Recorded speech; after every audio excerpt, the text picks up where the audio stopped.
પ્રભાત education foundation અને મણિનગરના ધારાસભ્ય દ્વારા ઈસનપુરમાં દિવ્યાંગજન અને વરિષ્ઠ નાગરિકો માટે વિનામૂલ્યે સાધન સહાય વિતરણ કેમ્પનું આયોજન કરવામાં આવ્યું। પીએમ મોદી પણ દિવ્યાંગોની સેવા માટે આહ્વાન કરતા હોય છે, ત્યારે ગૃહરાજ્યમંત્રી હર્ષ સંઘવીની હાજરીમાં ઈસનપુર ખાતે 350 જેટલા દિવ્યાંગ તેમજ વરિષ્ઠ નાગરિકોને સહાય સાધનોનું વિતરણ કરવામાં આવ્યું, જેમાં ઇલેક્ટ્રોનિક ટ્રાયસિકલ, સાદી ટ્રાયસિકલ, વ્હીલચેર, ફોલ્ડેબલ વોકર, ની બ્રેશ, સ્પાઇનલ સપોર્ટ બેલ્ટ સહિત 1111 વસ્તુઓનું વિતરણ કરાયું। ત્યારે હર્ષ સંઘવીએ કહ્યું કે દિવ્યાંગ લાભાર્થી નથી પણ દેશના વિકાસમાં સહભાગી બની રહ્યા છે।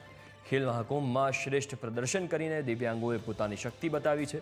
દિવ્યાંગો આજે વિવિધ ક્ષેત્રોમાં દેશનું ગૌરવ વધારી રહ્યા છે। 350 થી વધારે લાભાર્થીઓને અહીંયાથી આ સહાય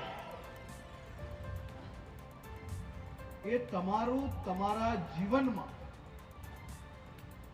પગભર આત્મનિર્ભર કઈ રીતે થઈ શકો તે દિશામાં એક પગલું છે।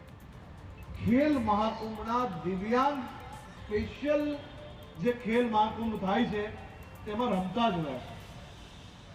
સાહેબ, તમે કલ્પના જ ના કરી શકો, તમે વિચારી જ ના શકો કે આ દિવ્યાંગ લોકો આટલી સારી રીતે રમત રમી શકે।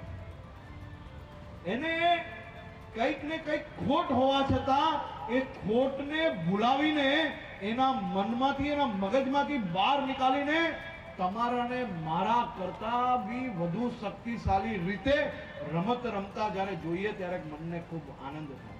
300 થી 350 દિવ્યાંગ અને સિનિયર સિટીઝનોને આ સાધન આપવાનો કાર્યક્રમ યોજ્યો છે। 350 કુલ, એમાંથી 101 જેટલા દિવ્યાંગ લોકો અને બાકીના સિનિયર સિટીઝનોને સાધન વિતરણ કરવાનો કાર્યક્રમ છે। વિશિષ્ટ છે એમાં ઈવી ટ્રાયસિકલ, જે ઇલેક્ટ્રિકલી ડ્રીવન ટ્રાયસિકલ, જુદા જુદા પ્રકારના બેડ, જુદા જુદા પ્રકારની ઈવી સિવાયની પણ બાઇક, જે લોકોની દિવ્યાંગતા 60%થી નીચે છે એના માટેની પણ વ્હીલચેર